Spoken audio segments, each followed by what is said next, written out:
The Los Angeles International Airport was a hub of frenetic energy. People hustled through the terminal, their faces a blur of emotions: excitement, impatience, anxiety as they rushed to catch their flights. Among the chaos, one figure stood out, but not in the way most would expect. Nathan Knight, the man in a simple black suit and understated tie, moved through the crowd unnoticed by the many, despite being one of the wealthiest men in the world. His reputation preceded him, but he wasn't the kind of man who wanted the spotlight. To Nathan, the noise of the world felt suffocating, and he'd long ago learned to live in the shadows, quietly building his empire with his vast tech investments and corporate acquisitions. Nathan had always been a man of few words. His success had come not through public speeches or ostentatious displays, but through calculated decisions and relentless ambition. Yet, beneath the surface of his carefully crafted exterior, there was a gnawing sense of loneliness, a yearning for something more, something deeper than the hollow success of endless acquisitions. This flight to London was just another business trip, another box to check, another day in a life that felt increasingly detached from what he truly desired. The flight was delayed, and Nathan couldn't help but notice the frustration in the air.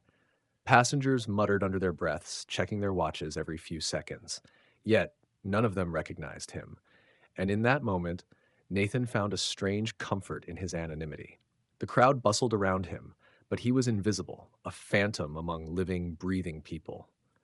No one suspected that the man walking through the terminal was responsible for billions in tech investments, or that his next decision could change the course of an entire industry. His flight was ultimately called, and Nathan made his way to the gate. As he boarded, the flight attendant at the door barely glanced at him before she turned to the next passenger. Amber Matthews, a young woman with eager eyes and a nervous energy about her, was new to the job. This was her first international flight, and every detail, every request, every passenger felt like a test. Her smile was professional, but there was a hint of tension in the way she moved, as if she were barely keeping it together. She had been battling a number of personal issues, but she wore a mask of composure, determined to prove herself in a world that had shown her little kindness. Amber hadn't been briefed on who Nathan was. He was just another business class passenger, another person to remind about the in-flight safety rules. But when she reached Nathan's row, her patience, already frayed by the delays, wore thin. She stopped beside his seat, a polite but firm smile on her face. "Sir, I'm going to need you to turn off your phone and switch it to airplane mode," she said, her voice somewhat sharper than usual. Nathan, absorbed in a series of emails on his tablet, didn't immediately respond. He was lost in his thoughts, reviewing a business proposal, the weight of his empire resting heavily on his shoulders. The announcement to turn off electronics had come, but he hadn't heard it. Still, when he looked up, he nodded slightly and began to lower his tablet, ready to comply. But Amber didn't give him that chance. To her, the delay in his response felt like defiance, a subtle disregard for the rules that she'd been taught to enforce without fail. "Sir," she said again, her voice more commanding, "I asked you to turn it off. Please follow the rules. We cannot delay any further." Nathan paused, his eyes locking onto hers. There was an odd sense of amusement in his gaze, as though he couldn't quite believe this was happening. He was used to the world around him bending to his will, not the other way around. But this woman, this flight attendant, was now testing him. His temper flared slightly, but he held back. He was a man who rarely made scenes, preferring to let situations play out in the way he deemed best. "I'm sorry, I didn't realize it was a problem. I'll turn it off now," Nathan said calmly, though there was an edge to his voice that he couldn't entirely hide. Amber, however, was past the point of tolerance. She had been working through her own personal issues that day, feeling the weight of her stress in every interaction. She had expected compliance, and her frustration had reached its peak. "You're not taking this seriously," she snapped, her voice rising slightly. "I'm going to have to ask you to leave the plane." Um, the words struck Nathan harder than he expected. For a moment, he simply stared at her, disbelief flashing across his face. This wasn't happening. He was Nathan Knight, a man who had never been disrespected like this, a man who had built a multi-billion-dollar empire. And now this woman was asking him to leave a plane. Without another word, he stood up. His heart was pounding, but his expression remained composed. He grabbed his bag, walking out of the cabin with an air of quiet defiance. The other passengers watched in stunned silence as the man who had just been seated in business class was now escorted off the plane.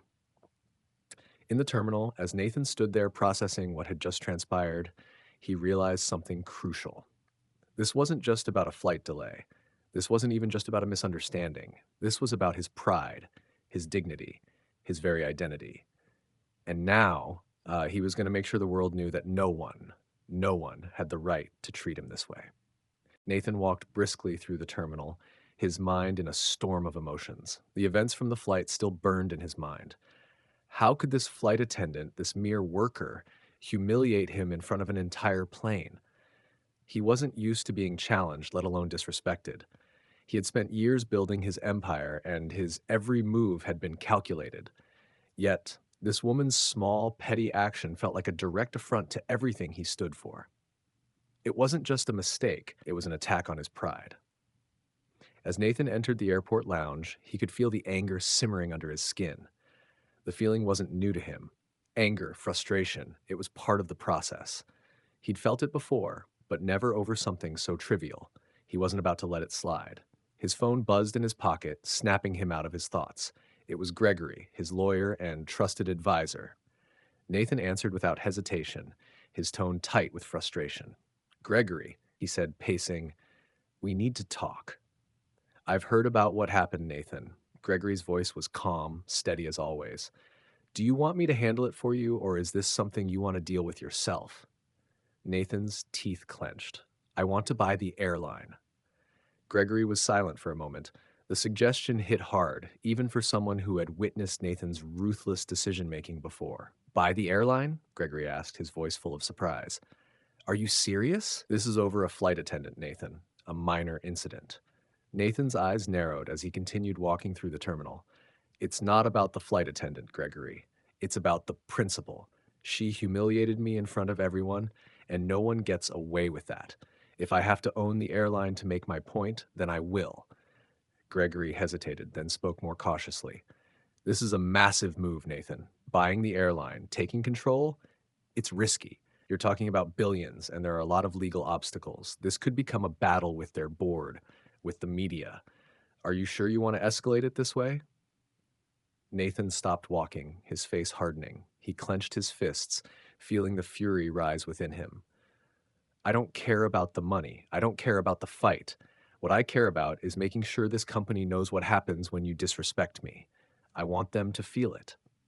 I want to own them." There was a long pause. Gregory clearly understood the gravity of what Nathan was proposing. Finally, he spoke, a tone of resignation creeping into his voice. "All right, Nathan, we'll start the process. I'll get the team working on it immediately. But this is going to get complicated and fast. You'll need to be prepared for the fallout." Nathan's jaw tightened, his mind already moving to the next steps. "Just do it, Gregory. Start buying up their shares. I want to control the entire company. Make them understand that no one can make a fool of me like that." "I'll get to work right away," Gregory replied, his voice now filled with a sense of urgency. "But be careful. The press will catch on soon, and this could blow up into something much bigger than you're anticipating." "I'm used to being in the spotlight," Nathan said coldly. "I don't care what people say. I'm doing this for me, for the power, for the respect that I deserve." With that, Nathan ended the call. He took a deep breath, the fire of anger still burning within him. This wasn't just about the flight attendant anymore. It was about sending a message to Amber, to the airline, and to anyone who dared to challenge him. The following days were consumed by relentless activity. Nathan dove into the details of the airline's financials, pulling every string he could. He didn't just want to take over the airline, he wanted to crush it. He wanted to make sure that it would never be able to rise up against him again. The more he learned about their financial struggles, mounting debt, inefficient management, and a divided board, the clearer his path became. The airline had weaknesses, and Nathan would exploit every single one of them.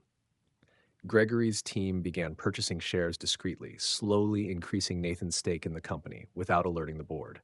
But as the share prices began to shift, Whispers started to spread among the directors. CEO David Carter was among the first to recognize the signs of a hostile takeover.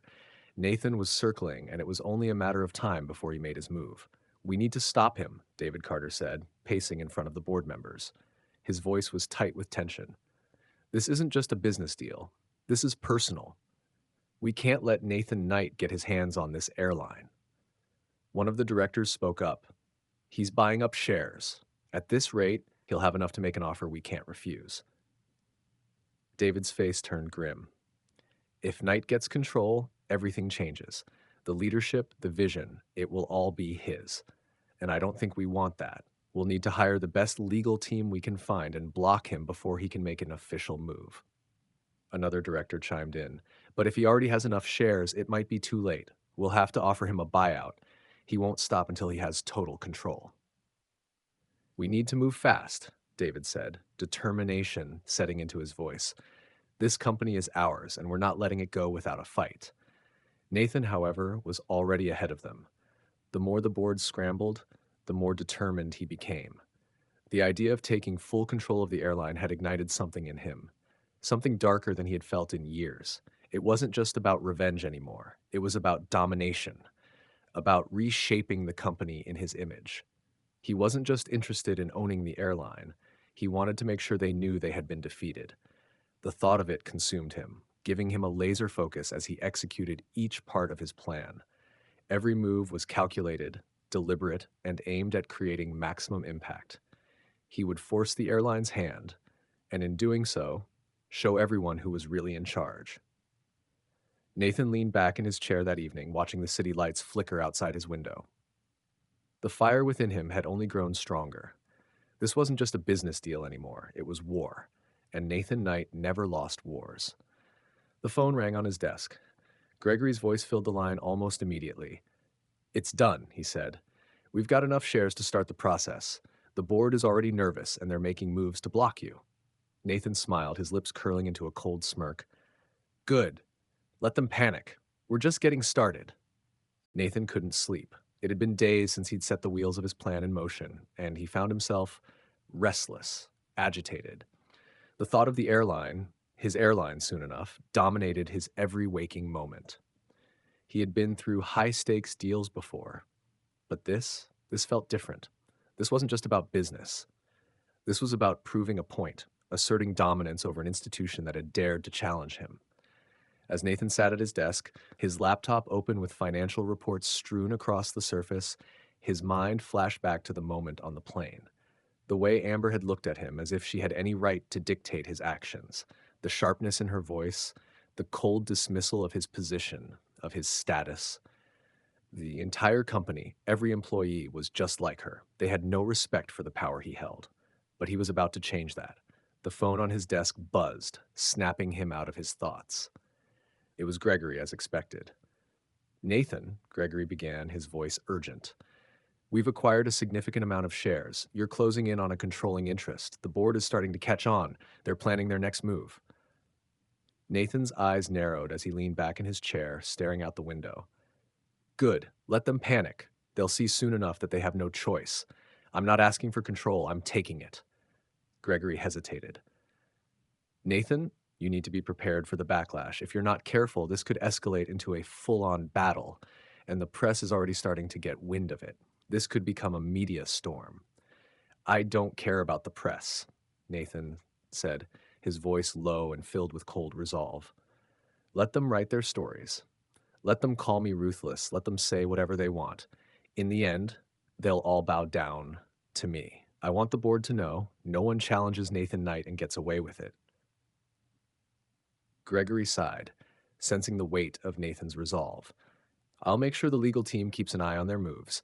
We'll be ready for anything." Nathan paused, his fingers drumming lightly on the desk. "Actually, there's one more thing. I want to make sure the airline's executives understand what's coming for them. I want to send them a message." Gregory was quiet for a moment, then replied carefully, "What do you mean?" Nathan's voice hardened. "I want to take out their CEO, David Carter. If he's the one leading the charge against me, then I'm going to make him a target. I'll use whatever leverage I can to force him out, and if he doesn't go willingly, I'll make him wish he had." Gregory's voice was steady, though the underlying concern was evident. I understand. I'll start working on it. Nathan hung up the phone, and his mind already turning over the next steps. This was about to get even more dangerous, but it was exactly what he wanted. He was done playing by their rules. Nathan was going to make the rules, and everyone else would have to follow. The next few days unfolded in rapid succession. The stakes of the takeover had become clearer with each passing hour. Nathan wasn't just buying shares anymore. He was systematically positioning himself as the new face of the company. He had already started making calls to key players in the industry, setting up meetings with potential allies who could help him secure his position. In the meantime, Gregory worked tirelessly to ensure that the airline's board members were being kept on edge. The legal team was negotiating the finer details of the takeover, while Nathan's financial team kept pushing the share prices higher, making it impossible for the board to ignore the inevitable. David Carter and his team were growing more desperate by the hour. They tried to organize countermeasures, but each attempt seemed to push Nathan's plans forward faster. Nathan smiled coldly as he reviewed the latest reports. The airline's stock was already starting to falter. There was no stopping him now. David Carter sat at the head of the boardroom table, his fingers tapping rhythmically on the polished surface. The tension in the room was palpable. The board members sat in silence, all of them too aware of what was unfolding. "We can't just sit here and let him take over," David said, his voice tense with frustration. "We need to make him an offer, something that will make him back down." "We've already offered him a buyout," one of the directors interjected, clearly exasperated. "He's not interested. He wants control, and if we don't act fast, he'll have it." David stood up, pacing the room. "I know who Nathan Knight is. He's not someone who negotiates. He'll crush us if we don't stop him. We have to go after him, hit him where it hurts." Another board member spoke up. "What about leveraging his weaknesses? We could go public, expose some of his past dealings, put pressure on his investors. We could rally the media, force him into a corner." David paused, considering the suggestion, but something in him recoiled at the thought. This wasn't just a corporate fight for him. This was about pride. Nathan Knight was a personal threat, and David wasn't going to let him have his way. "No," David said finally, a dark glint in his eyes. "We play dirty. We take him down, or we die trying." Meanwhile, Nathan was already moving forward, one step ahead of them. He had anticipated their reaction. He knew they would try to fight back, but he was prepared for it. The truth was, they didn't stand a chance. As the days passed, Nathan's influence grew stronger, and the airline's board members grew weaker. One by one, they began to buckle under the pressure. They tried to negotiate with him, but Nathan was always one step ahead, and using his power and resources to keep them in check. David Carter, for all his bluster, was beginning to understand that this fight was already lost. Nathan had him cornered. The final confrontation was inevitable. Nathan would have his company. The question wasn't if, it was when. The storm was brewing, and Nathan could feel it in the air. The tension surrounding the takeover had reached its peak, and Nathan was relishing the chaos. He wasn't just a businessman anymore. He was a force of nature, moving with calculated precision, dismantling everything in his path. The airline, which had once been a mere piece of the puzzle in his empire, was now the battleground for something much larger. A statement. A message to everyone who ever doubted him. A warning to those who thought they could stand in his way. In the luxury of his office, Nathan leaned back in his chair, the glow of his laptop screen illuminating his cold expression. He reviewed the latest figures, the stock prices fluctuating as his stake in the airline grew. It was inevitable now. The airline was on the brink of collapse under his influence, and Nathan knew it was only a matter of time before the board crumbled. Gregory walked in, his face grim but composed. He'd been handling the legal side of the operation, and the pressure had been mounting. "Everything's set, Nathan," Gregory said, a sense of finality in his voice. "We've acquired enough shares to launch the formal takeover. The board knows what's coming. They can't stop you now." Nathan looked up, his expression unwavering. "Good. I want the board to know. This is not a negotiation. I'm not here for a buyout. I'm taking control. Let them feel the weight of their decisions." Gregory nodded, his mind already calculating the next steps. We'll make the announcement within the next 24 hours. The media will be all over it. They'll try to spin it as a hostile takeover, but you're already prepared for that. Nathan's gaze turned cold, his voice low but laced with power. Let them talk. Let them label me however they want. The result will be the same. I will own this company. At the same time, the board of directors was in crisis mode. David Carter had called an emergency meeting with the other key players, but the atmosphere in the room was anything but calm. The tension was palpable.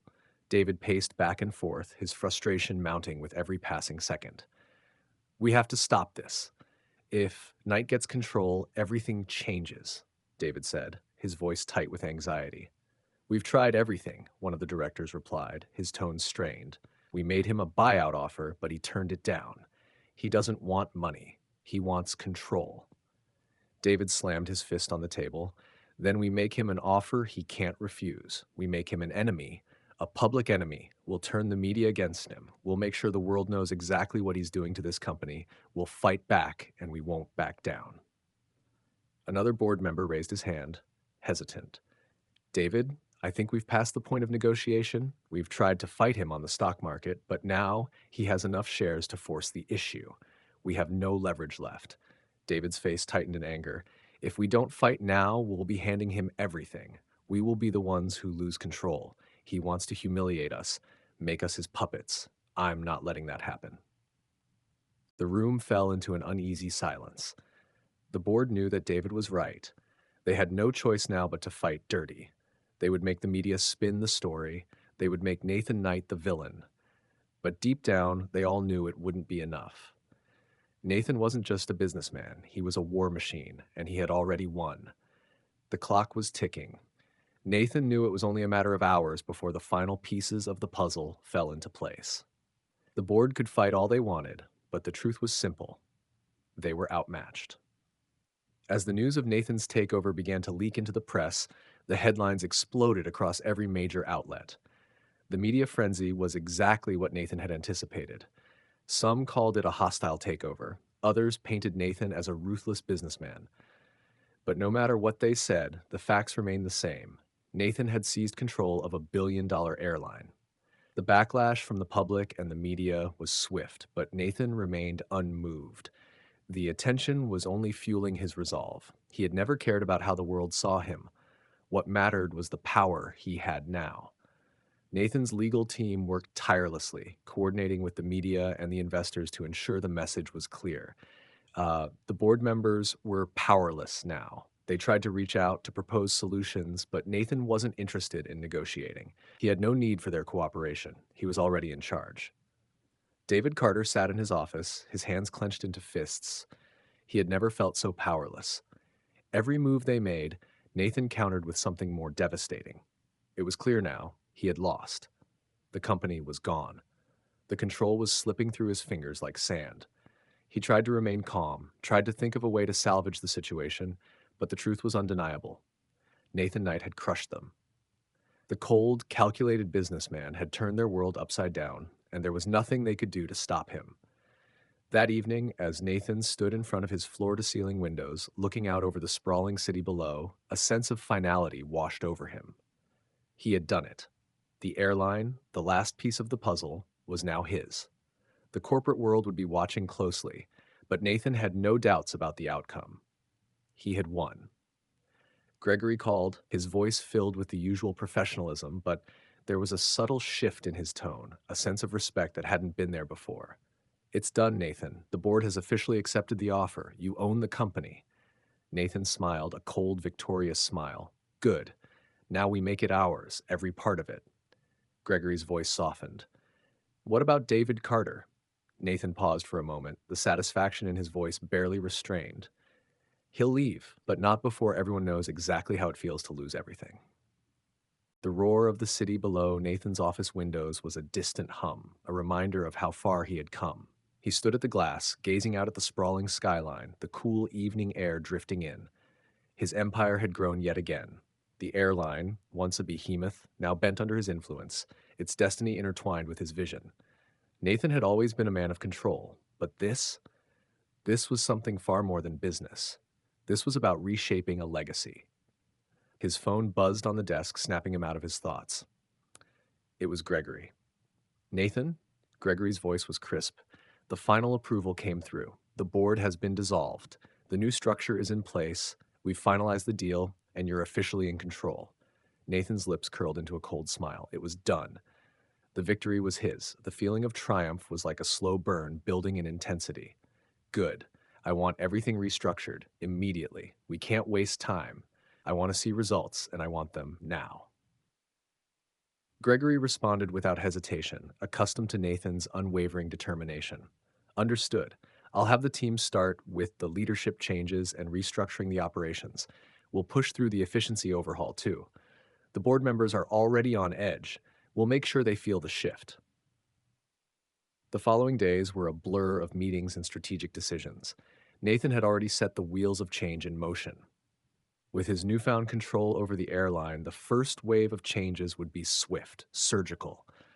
The board members who had once scorned him were now being replaced, their positions given to those loyal to him, ready to do his bidding. The company's internal hierarchy would be rebuilt in Nathan's image. He began by reviewing the airline's current leadership. David Carter, the CEO, had already been removed from his position. Nathan wasn't interested in compromise. The man had been a symbol of the resistance Nathan had fought against. Weak, indecisive, and ultimately irrelevant. It wasn't just about firing him. It was about ensuring that David's downfall was felt by every single person still working in the company. Nathan wasn't one to act on impulse, but this time it felt necessary. David's firing wasn't just a formality, it was a statement. It was an example for the others who might consider challenging him in the future. The next day, Nathan called for a company-wide meeting. Every top executive, every key player within the airline was summoned to the grand conference room, a place that would soon become synonymous with change. Nathan stood at the head of the table, a presence so commanding that the room seemed to shrink under the weight of his authority. "Thank you for joining me," Nathan's voice rang out, echoing across the sleek, modern conference room. His tone was measured, calm, yet the power in it was undeniable. "Today marks the beginning of a new era. Under my leadership, this company will no longer be a relic of its past. It will be a model of efficiency, profitability, and dominance." The executives exchanged uneasy glances, unsure of how to react. They had been expecting change, but nothing on this scale. Nathan's gaze swept across the room. "I've already made the necessary adjustments. David Carter is gone. Anyone who does not see the need for real change will soon find themselves in the same position." A hushed silence followed his words, the weight of his statement sinking in. The fear was palpable. The room was full of highly skilled individuals, but they all knew the truth. They were now under Nathan's thumb, and their jobs were only secure as long as they were useful to him. "Let me be clear," Nathan continued, his tone cold, cutting through the silence. "I don't tolerate mediocrity. Anyone here who does not meet my standards will be replaced. I will not allow complacency. This company will thrive, or it will burn. The choice is yours." With that, Nathan left the room, his presence lingering like a shadow. His message had been delivered. The company's future was now tied to his vision, and the path forward would be unforgiving. Nathan's office became the command center for the transformation. He worked tirelessly, reviewing every aspect of the airline's operations, setting new standards for efficiency. The employees, once comfortable in their positions, now found themselves under a microscope. Productivity was expected to increase, costs were slashed. Every decision, from how flights were managed to the way customer service was handled, was reevaluated. As the weeks passed, the changes began to take root. The airline's performance improved. Profits surged and operational costs dropped significantly. The media buzzed with speculation about the mysterious new management style that had swept in. But Nathan didn't care about the press. He cared about results. And the results were clear. The company was becoming more efficient, more profitable, and more in line with his vision. But even as he solidified his control, Nathan's mind was not at ease. The feeling of emptiness he had long suppressed began to resurface. He had achieved everything he had set out to do. He had humbled the board, taken control of the company, and reshaped it according to his image. Yet the sense of fulfillment he had expected from this victory was nowhere to be found. The emptiness lingered, gnawing at him. One evening, as Nathan sat alone in his office, staring at the financial reports before him, a familiar face appeared at the door. It was Gregory. Nathan, Gregory said softly, his expression cautious. You've done it. You've transformed the company. It's running smoother than ever, but I can see something's bothering you. Nathan didn't look up from the reports. It's nothing, he muttered, though the words felt hollow in his mouth. Just a few things I need to work out. Gregory hesitated before speaking again. You've built this empire. You've conquered everything in your path, but is this really what you wanted? Is this what you thought would bring you peace? Nathan slammed the reports onto the desk, finally looking up at Gregory. His eyes were cold, but there was something in them. A flicker of doubt, a hint of uncertainty. I have everything I could ever want, Gregory, Nathan said, his voice tight with emotion. So why do I still feel empty? Gregory met his gaze. Maybe it's not about the power or the money. Maybe it's about something deeper. Nathan stared at him, the weight of the words sinking in. He had spent so long focused on control, on building and destroying, that he had never stopped to consider what he was really searching for. Maybe it was time to ask himself that question. Nathan had been consumed by the whirlwind of his victory, the corporate restructuring, the relentless drive for dominance. But as the days passed, something started to gnaw at him. The emptiness, that deep sense of dissatisfaction, hadn't gone away. His power had grown exponentially, yet the void remained. The emptiness that followed victory was something Nathan hadn't expected. He thought that owning everything, controlling everything would fill the void inside him. Instead, it had only amplified the silence. But there was something he couldn't shake, something that lingered in his mind like a dark cloud. Amber. The flight attendant who had disrespected him on that day humiliated him in front of a plane full of passengers. Nathan had made her the symbol of his vengeance, and he wasn't the type to let such an insult slide. She had already lost her place in the company when he took control, but Nathan had bigger plans for her. He wasn't just going to let her disappear quietly into obscurity. No, Amber needed to pay for what she'd done, and Nathan wasn't one to back down from delivering justice. Nathan sat in his office, his eyes glued to the computer screen as his team continued to comb through Amber's personal and professional life. They were thorough. Nothing was left unchecked. They had discovered that Amber's reputation in the airline industry was already starting to falter. Word had spread about the flight attendant who dared to challenge Nathan Knight. Her future in aviation was all but sealed, and Nathan's team made sure that she would be blacklisted from all other airlines. But Nathan wanted more than just professional ruin. He wanted her to feel the weight of her mistake on a personal level. Her arrogance, her belief that she could speak to him as if he were just another passenger, had to come with consequences. The thing about Nathan was that he never forgot, and Amber was about to learn just how far his sense of justice reached. Days later, Amber found herself standing outside a modest apartment building in a part of town she hadn't visited in years. Her phone had buzzed with an unexpected message, a letter from the airline. The company she had once loved, the one she had devoted her life to, had officially terminated her employment. Her heart sank as she read the final words of the letter.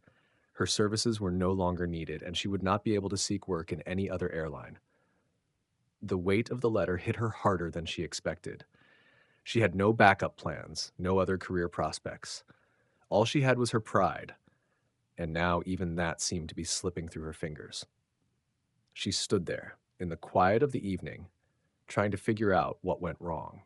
How had she gone from being a promising flight attendant with a bright future to this?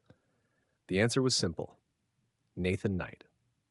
Amber had known she crossed a line when she kicked him off the plane, but she hadn't realized just how far-reaching the consequences would be. She thought he would let it go.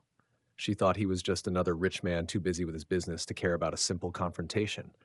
But she had misjudged him. Now she was paying the price. As the days wore on, Amber's reputation deteriorated further. Nathan's influence over the airline industry and his reach in the media ensured that the world knew her name for all the wrong reasons.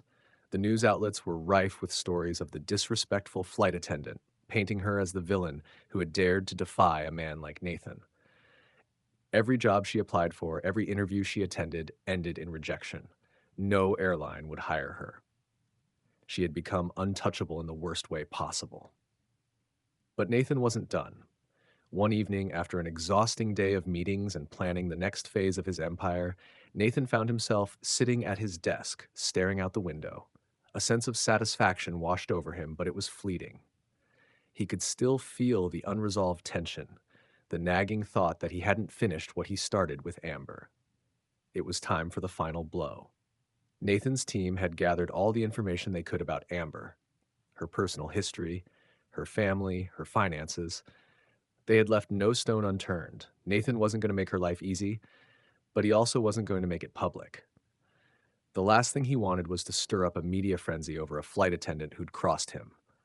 No, this was going to be much more personal, much quieter, and much more devastating. He instructed his team to quietly alert all the major airlines, making sure Amber was placed on a blacklist, a list that would make it virtually impossible for her to find work in aviation ever again. Nathan had the power to do it, and now he would use it. Amber was sitting alone in a cafe, trying to keep a sense of normalcy in her life.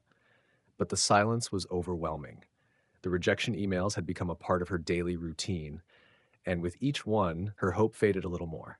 She had no idea what was coming. The final crushing blow that would leave her unable to ever return to the industry she had loved was already set in motion.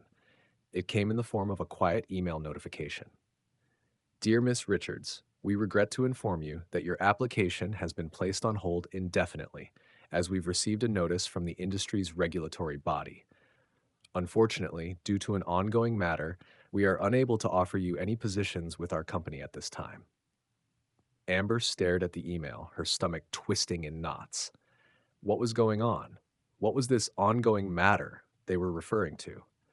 She felt a cold sweat break out on her neck as she scrolled through her inbox, finding similar emails from every airline she had applied to. No one would hire her. No one would touch her. It wasn't just a coincidence. It wasn't just bad luck. Amber had been blacklisted by the industry. Nathan had made sure of that. That night, as Amber sat alone in her apartment, the gravity of her situation sank in. She had lost everything, not just her job, but her future. And it was all because of one moment, a moment of arrogance, a moment where she thought she could defy Nathan Knight and get away with it. Her phone buzzed with a message. It was a reminder of the price of her mistake. An article that had been shared among her friends on social media, a smear piece about the disrespectful flight attendant who lost it all. The words burned as she read them, the rise and fall of Amber Richards. She had fallen hard, and Nathan had made sure everyone knew exactly why. Nathan sat at his desk, a look of quiet satisfaction on his face as he surveyed the latest financial reports. His empire had expanded once again, the airline now firmly under his control. With each passing day, his influence grew. The company was thriving, profits were soaring, operational costs had plummeted, and the restructuring was beginning to show results. But despite his external success, something gnawed at him.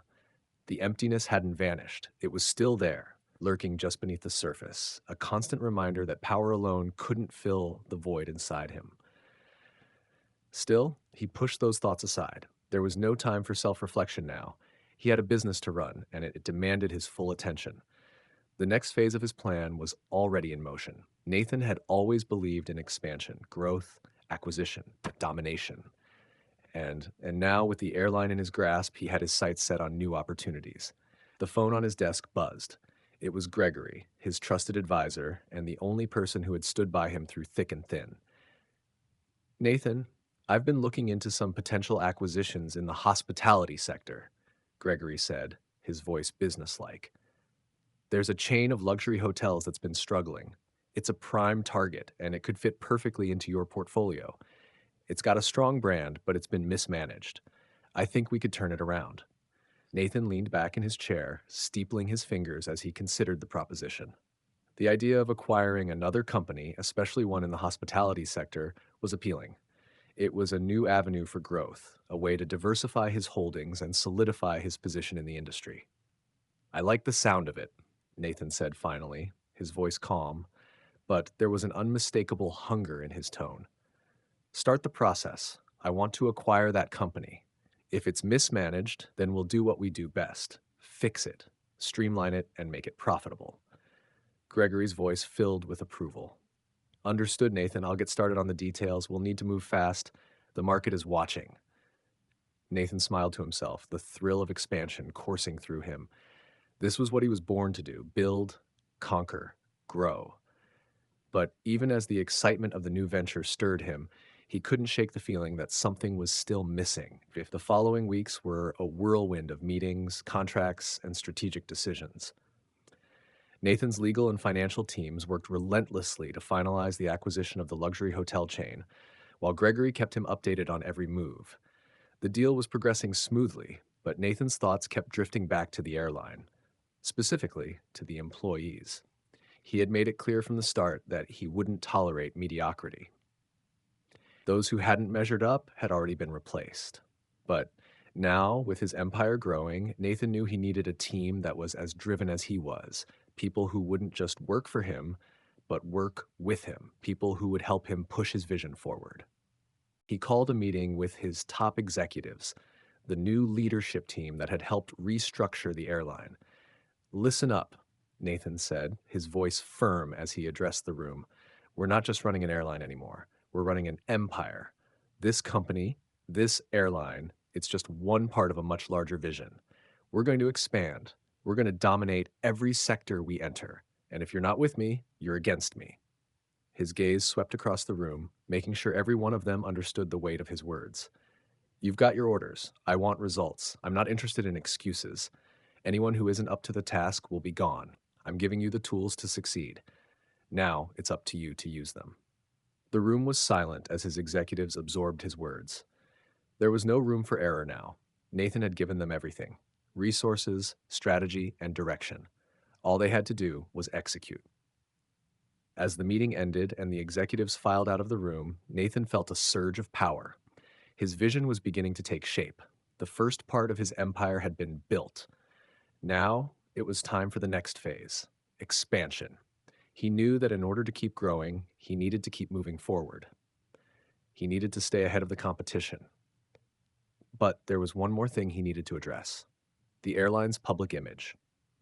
The media had painted him as a ruthless businessman, a man who took what he wanted with no regard for others. Nathan knew the media's perception of him was a double-edged sword. On the one hand, it kept people on edge, made them wary of him, which worked to his advantage. On the other hand, it could become a liability. He couldn't afford to alienate the public any more than he already had. Nathan decided it was time to shift the narrative. He would use the media to his advantage, but this time he would control the story. He called in his PR team, a group of sharp, resourceful individuals who knew how to spin a story in his favor. "We're going to change the way the public sees us," Nathan said, his tone deliberate. "I want to be seen as a visionary, a leader who's building something bigger than just profits. We're going to show the world what we can do, not just in business, but in society. I want our company to be associated with innovation, with progress, with making a difference. We're not just another airline, we're a force for change." The PR team nodded, immediately getting to work on a new campaign that would paint Nathan in a more positive light.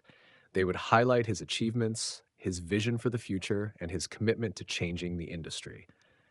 They would show that Nathan Knight wasn't just a businessman, he was a man on a mission. As the hotel acquisition neared completion, Nathan felt the rush of success. He was doing it. He was building something unstoppable, but in the back of his mind, that gnawing emptiness still lingered. He had everything: power, money, control, but it wasn't enough. He had won the game, but the question remained: what was the prize? Nathan knew he had to find the answer, but that would come later. For now, the empire was growing, and he would not let anything or anyone stand in his way. Nathan sat in his office, staring out over the city that had become his kingdom. The skyline stretched before him like a vast empire he had built with his own hands. The company was thriving, his acquisitions had flourished, and his reputation as a ruthless businessman was solidified. Nathan had achieved everything he set out to do. But as he watched the sun dip behind the horizon, casting long shadows across his office, something inside him began to stir. The empire he had created was impressive. Yet the deeper satisfaction he had longed for was still missing. The sense of accomplishment that had once driven him now felt distant, overshadowed by an emptiness he couldn't quite name. He had spent so long fighting for control, for power, for success, but at what cost? Nathan had trampled over so many people on his way to the top, and though the results were undeniable, he couldn't escape the nagging thought that he had lost something essential along the way. Nathan had pushed away the very people who had helped him rise to where he was. The employees who had once believed in his vision were now just another cog in his corporate machine, and many of them were feeling the strain of his relentless leadership style. The loyalty he had expected was no longer there. It was time to address the elephant in the room: the employees, his team, the backbone of his empire.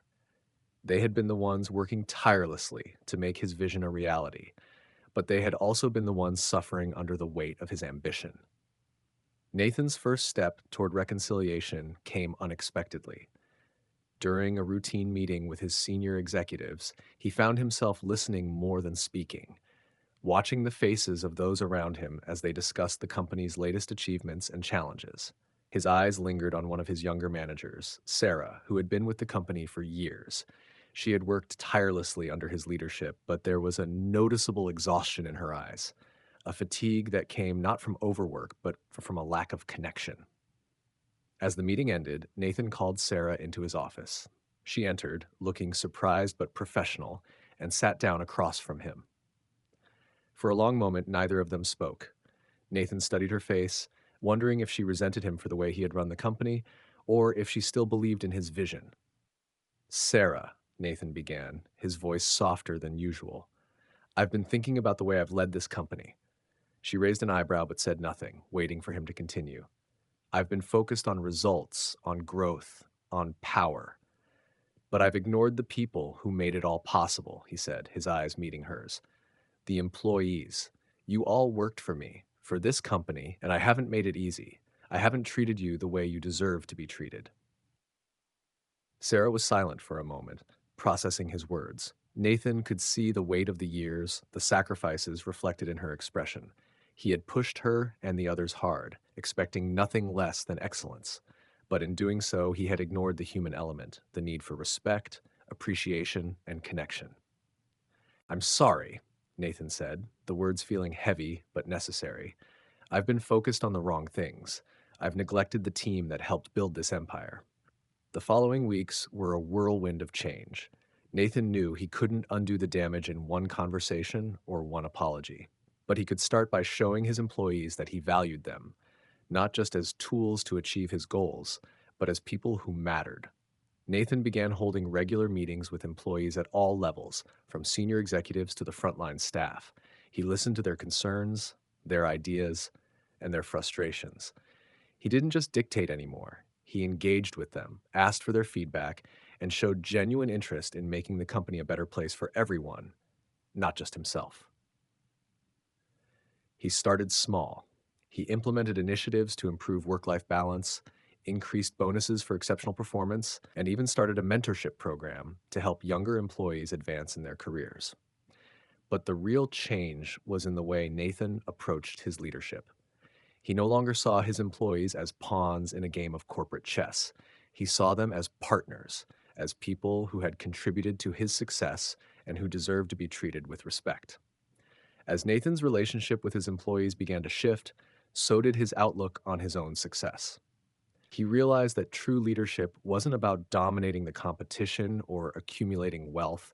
It was about inspiring those around him, helping them grow, and building something that would last long after he was gone. The turning point came when Nathan decided to personally address the company at the annual employee gathering. The event had once been a formality, a way for him to stand before the employees and remind them of his vision for the future. But this time, it was different. This time, Nathan stood on stage and spoke not as a CEO, but as a leader who had learned from his mistakes. "I've spent years focusing on success, on power," Nathan began, his voice steady and clear. "But I've come to realize that none of that matters without you, without the people who work with me, who make this company what it is. And for that, I owe you my deepest gratitude." The room was silent as Nathan's words sank in. The employees had heard him speak before, but there was something different this time. The sincerity in his voice, the humility in his tone, it was clear that Nathan had changed. And as he looked out over the crowd, he saw something he hadn't seen in years: hope. Nathan had finally begun to understand what true success was. It wasn't in the money or the acquisitions. It wasn't in the power or the control. True success, he realized, was in the people. It was in the connections he had made, the relationships he had built, and the lives he had touched along the way. As the event ended and the employees dispersed, Nathan stood alone for a moment, reflecting on his journey. He had conquered the world, but it was the quiet moments of reflection and connection that had led him to his greatest victory, the rediscovery of his own humanity.